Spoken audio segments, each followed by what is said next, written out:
Скажите, вы вину не признаете, правильно? Нет, не признаю. Скажите, вы утверждаете, что вас оговорили. Да.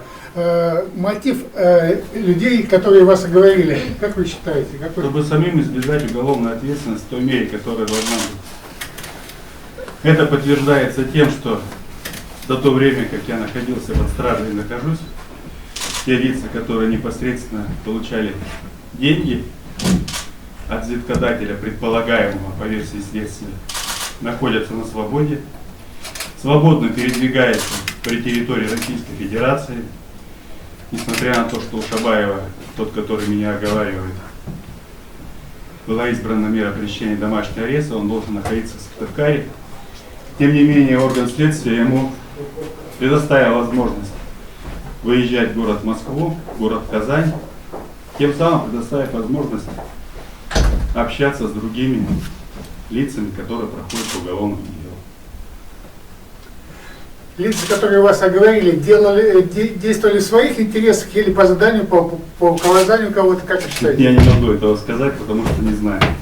Я считаю, что тут разные мотивы, ну, прежде всего, свои интересы.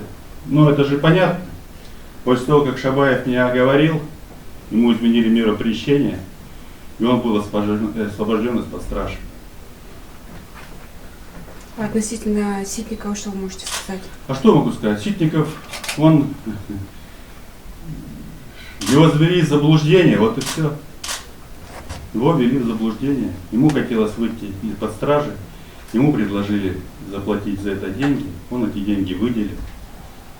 А где эти деньги осели, на сегодняшний день до конца следствием не выяснено. Деньги вы не брали? Деньги я не брал. Скажите, пожалуйста, вот условия содержания можно немножко осветить? Каких случаев содержитесь в одиночке или с кем-то? Я содержусь в нормальных условиях, которые установлены нормами, которые предусмотрены нашим законодательством, системе исправительных учреждений. Нормальные условия. Вас они устраивают? Значит, устраивают или не устраивают? Вы сказали условия, которые Я считаю, что соответствуют таким-то условия, которые нормам. предусмотрены законодательством, они соблюдаются. Они соблюдаются. Отношения с сокамерниками как у вас складываются? Это нормальные человеческие отношения. Вы не болели коронавирусом? Нет. И вообще заразиться в условиях содержания СИЗО можно? Так я не компетентен в ответах на эти вопросы. Я же не медик, правильно? Ну, это вопрос к тому, как соблюдаются там меры эпидемиологические.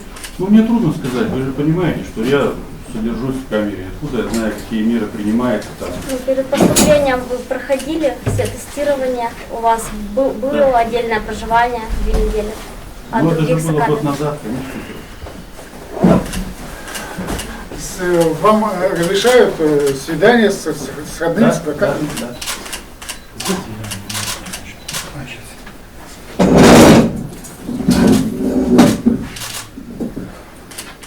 По содержанию никаких вопросов нет, я считаю, все соблюдается. Вы считаете, вам удастся доказать свою правоту? Ну, как я могу сказать, на сегодняшний день решает суд, для этого будет судебное следствие, естественно, я надеюсь на объективное судебное разбирательство. Главное лицо, которое вас оговорил, это Шабаев. Можете сказать что-то о нем? Что это за человек? Какая у него история? Ну, как я могу сказать? Ну, человека судят по поступкам, у меня были с ним нормальные взаимоотношения, я его знал достаточно долгое время. Я считал его порядочным офицером, доверял ему, поэтому сказать, ну, еще раз говорю, поступки говорят сами за себя. Доверяли в каком плане? А? Доверяли в каком плане? Ну, как коллеги бывшие. Как бывшие коллеги. Какое-либо давление на вас оказывается? Нет? Сколько у вас сейчас адвокатов? Ну, зачем я сейчас буду об этом говорить? У меня адвокаты в разное время подключались разные, поэтому сказать какую-то У цифру. вас нет претензий к адвокату? А? К своим адвокатам нет претензий? Нет, конечно.